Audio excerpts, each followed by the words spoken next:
Tom Cameron's place. Ted Huntley. David John Chancellor. Appeal rejected. It's death by hanging for Saddam Hussein in the next 30 days. And tonight, a grim new marker for the U.S. military in Iraq.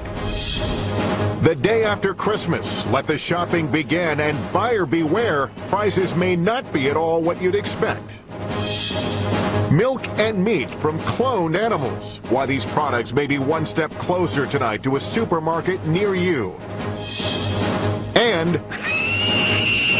into the NBC archives for a look back at the American original who died on Christmas Day.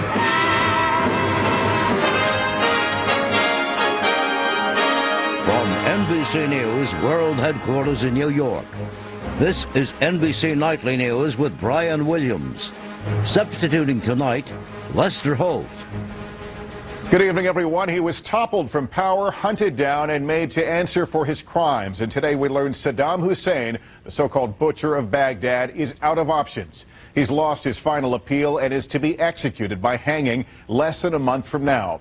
And as Iraqis prepare to close the Saddam era once and for all, the United States today turned its own grim page. The military today reported the deaths of 7 more Americans, bringing this country's total losses in Iraq to 2,978, surpassing the number of people killed in the attacks of September 11th. We have reports from Iraq and the Western White House tonight, beginning with NBC's Richard Engel in Baghdad. Richard, good evening. Good evening, Lester. This execution could be carried out very soon, perhaps even within the next 2 weeks, according to Iraqi officials who tell us that it will take place inside an Iraqi prison where now terrorists and criminals are being put to death. Iraqi television scrambled to carry the announcement live.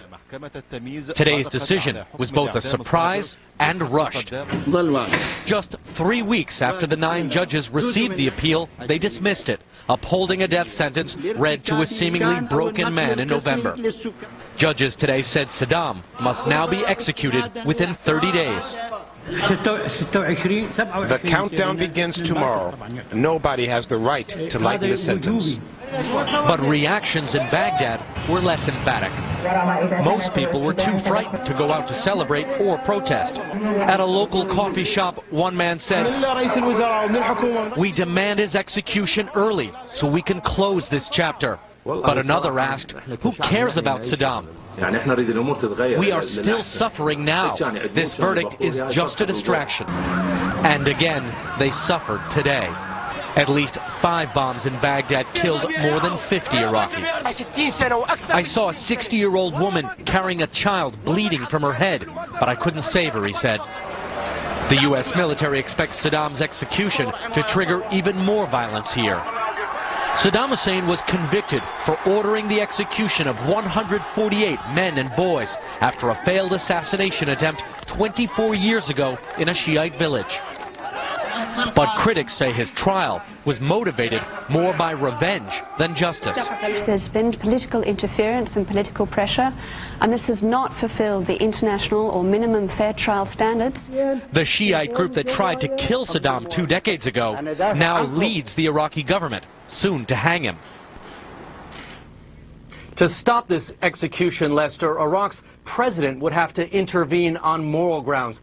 There's no indication he has any intention of doing that. Iraqi officials tell us that Saddam will not receive any special favors, that on the day of his execution he'll be dressed in a green or an orange jumpsuit, that his hands will be bound, his feet chained together with only enough slack on the chain so that he can shuffle up the stairs of this steel gallows. He'll be wearing a hood, as will the hangman. The hangman's hood, however, will have eye holes cut in it so that he can see the lever, releasing a trapdoor under Saddam's feet, dropping him to his death. Lester? And Richard, I know you just returned to Baghdad after a 7-week absence. Share with me your thoughts, what has changed, what hasn't changed in that 7 weeks?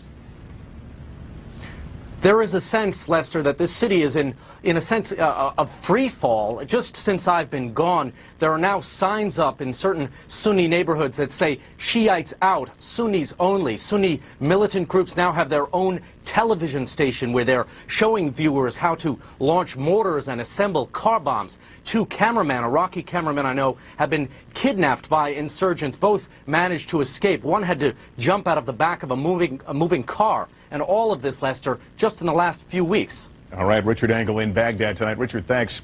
There is reaction to all this tonight from the Bush White House. The president himself is at his ranch in Crawford, Texas, where he's contemplating the next move for the U.S. in Iraq. NBC's Kelly O'Donnell joins us from there tonight. Kelly, good evening. Good evening, Lester. The White House describes itself as an outside observer when it comes to carrying out the death sentence for Saddam Hussein.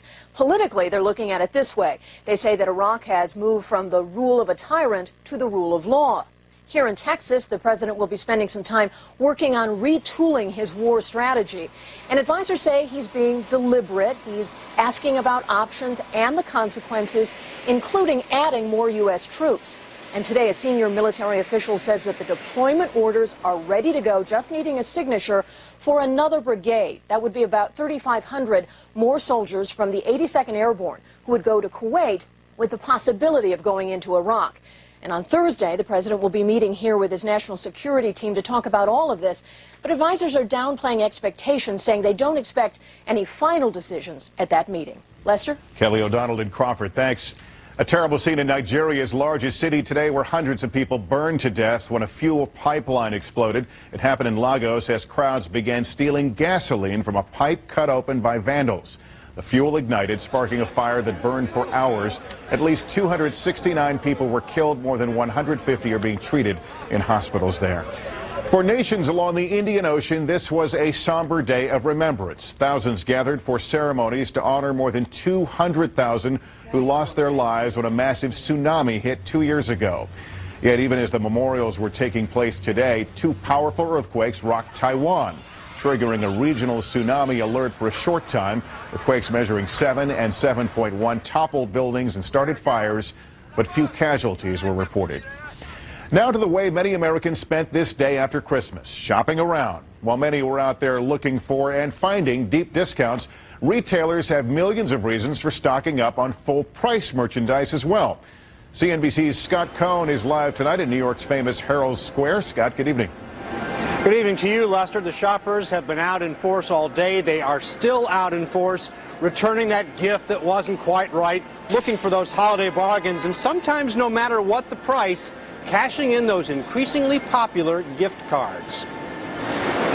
Now the hardcore shoppers come out. Tracy DeMarco and her whole family are searching for bargains and finding plenty. Everything is 50-60% off. As retailers try to unload what they didn't sell. We do this every year and we have a blast. Holiday sales were up about 6.5% this year, but that's less than the industry hoped for and below the nearly 9% increase last year. The holiday season was mixed at best. And it started with such promise. More than enough buzz over just about everything electronic.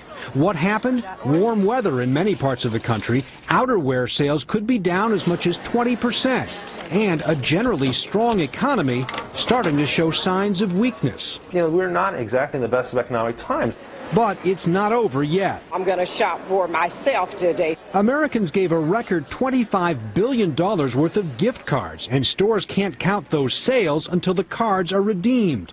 That gives retailers a second chance. This week is very important. It can reach in excess of 16% of holiday season sales, and the amount that will be spent on gift cards is the big unknown. People typically buy a little something else when they cash in a gift card. This year, shoppers will find lots of nice things to choose from. We keep going until we can't go no more. At some really nice prices. But not everything is marked down. Those gift cards have really changed the retail dynamic. So now, some retailers are actually putting out full-price merchandise, new merchandise, to take advantage of those gift card shoppers. It's sort of a second season, and it's underway now. Lester? All right, Scott, thank you. Wall Street came back from its Christmas break today, although trading was light. At the closing bell, the Dow was up more than 64 points, NASDAQ up 12 and change. Get ready for what could be a big change at the dinner table. NBC News has learned that the government is set to announce later this week that after years of study, it has concluded that the milk and meat from cloned cattle, pigs, and goats are safe to serve in restaurants and sell in grocery stores. But some find the whole idea very unappealing. Here's NBC's Tom Costello. It's been 10 years since Dolly the sheep was first cloned in Scotland. Now a decision that could eventually put the meat and milk from cloned animals or their offspring on grocery store shelves. In an FDA report to be released on Thursday, researchers write the meat and milk from clones and their progeny is as safe to eat as products from other animals. A clone is not a genetically engineered animal. No genes have been changed or moved or deleted. This is simply a genetic twin of another animal that we know to be one of the best on our farms and ranches. Today in the U.S., there are roughly 600 clones created in petri dishes by replacing an egg's nucleus with the DNA from the donor animal. The FDA researchers say since there's nothing to differentiate between an animal that has been cloned and one that hasn't, there's no reason to put a special label on products from cloned animals. But consumer advocates strongly disagree. It will be sneaked into the marketplace, and we at Consumer Federation of America think people should object to that. Selling the idea to consumers may not be easy. In surveys conducted this month, 64% of those asked were uncomfortable with animal cloning, while more than 30% said they'd never buy meat or milk from a cloned animal. There is a real trust that people have in milk and milk products as a core part of our nutrition and our health. So you don't want to mess around with that. Already 7 farm state senators want more scientific review and public input before the FDA makes a decision on something that could end up on dinner tables nationwide. Tom Costello, NBC News, Bethesda, Maryland. And up next, as NBC Nightly News continues for this Tuesday evening, the few, the proud, the caring. The U.S. Marines at work in a way you may not have imagined. And later,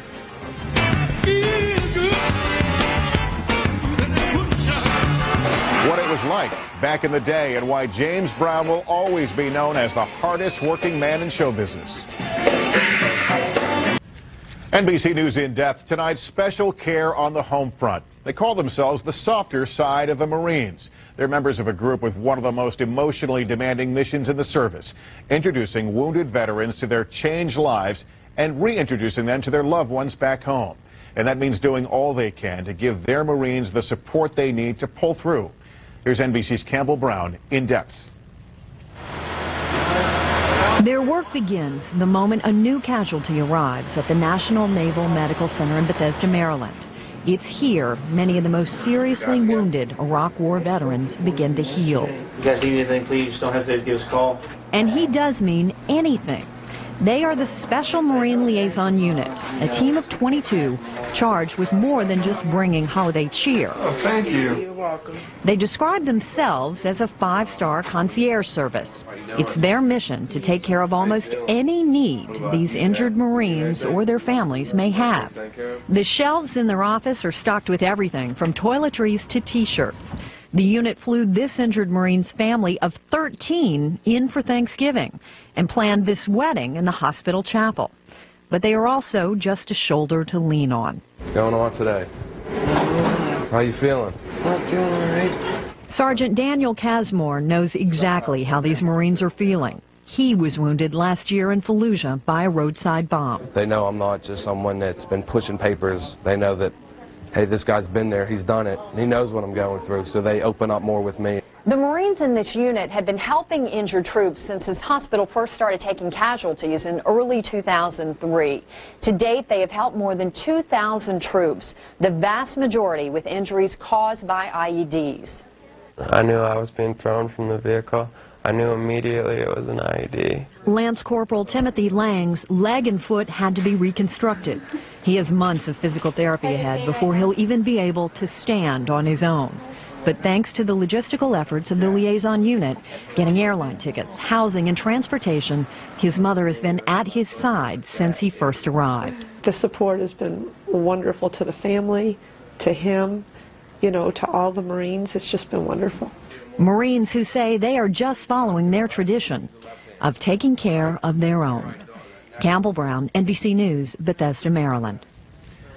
Up next tonight, in the American heartland, a different kind of war over illegal immigration. Tom Brokaw takes a closer look at the myths and the realities on both sides of this growing debate. A major study of prescription heartburn drugs indicates that some popular brands can increase the risk of fractures. The study published in the Journal of the American Medical Association found that taking drugs such as Nexium, Prilosec, and Prevacid for more than a year puts patients at a seriously higher risk of hip fractures after the age of 50. Researchers believe the drugs may make it more difficult for the body to absorb calcium, leading to weaker bones. Now to a great divide in America, one that has taken center stage for much of 2006, illegal immigration and border security. As the debate raged, Tom Brokaw examined some of the myths and the truths in a place you might not expect, the Colorado Rockies, where many, including a man named Trino, are willing to break the law to find work. Here's part of Tom's special report, In the Shadow of the American Dream. My life has a change here, a big change. I'm just go to work and go back to my house, sleep. Trino admits breaking the law by crossing the border and using false documents to get hired. He says he couldn't find a decent job in Mexico and didn't think he had a chance of getting one of the 5,000 visas available to unskilled workers. And how much did it cost you to get here? It cost me like $1,500. To save money, Trino shares the $1,800 rent with his 3 brothers, other relatives, and friends. How many of you have a Social Security number? None. None of you. 18 immigrants in all live in this 4-bedroom home, which is zoned for a single family. But he and his brothers defend this living arrangement as just extended family. We are just a family, like uncles and, sons and cousins. It's the double standard when it comes to illegal immigrants and the law that angers many Americans. My biggest problem with it is when people show up here and they don't follow the rules. Although many Americans find it offensive that these immigrants live so cheaply in such crowded conditions, Trino's niece, the 6-year-old who also lives in this house, doesn't seem to mind. And you sleep on the floor? Trino's niece attends kindergarten at Crystal River Elementary School.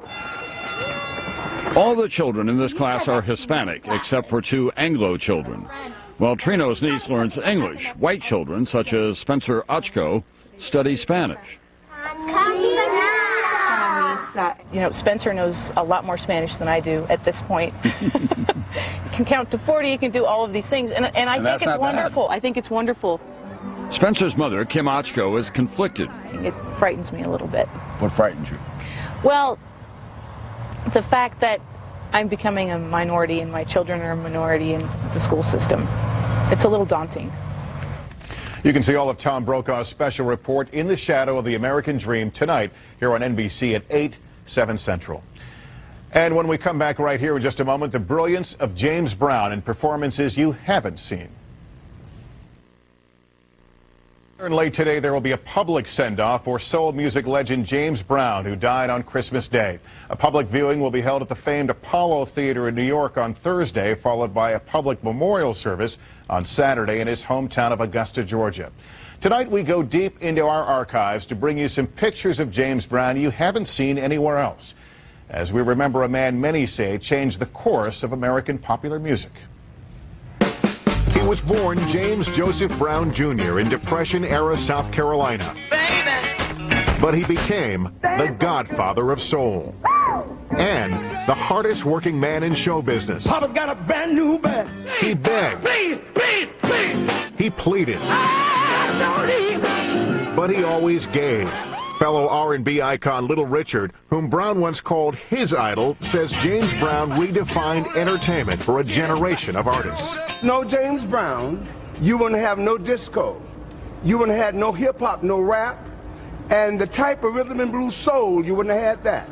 But whether supporting Live 8 to raise awareness of third world debt, we have to solve it by loving each other, or simply inspiring young kids, Brown sang with a message. Sometimes love, sometimes empowerment. And always say it loud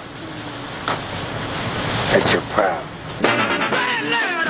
He was black and he was proud, and his music was hardcore soul. Yet even as James Brown was bringing black audiences to their feet in places like the Apollo Theater, his style and sound were also resonating across racial and cultural divides. His crossover appeal was embodied by this performance in Rocky IV. And before that, appearing at the Nixon White House. And of course, nobody owned a stage like James Brown. To me, he had electric legs. He was an explosion on stage. He was never formally trained in music, but he gave the songs he sang rhythm and life and made them timeless. At the 2005 Grammys, he collaborated with one of today's hottest artists, Usher. His final performance was just last month at his induction into the UK Music Hall of Fame.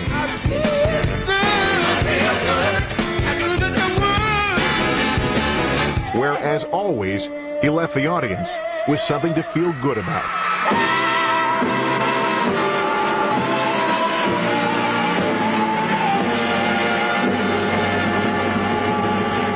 And you can see more of James Brown from the NBC archives, as well as more of today's interview with Little Richard on our website, nightly.msnbc.com.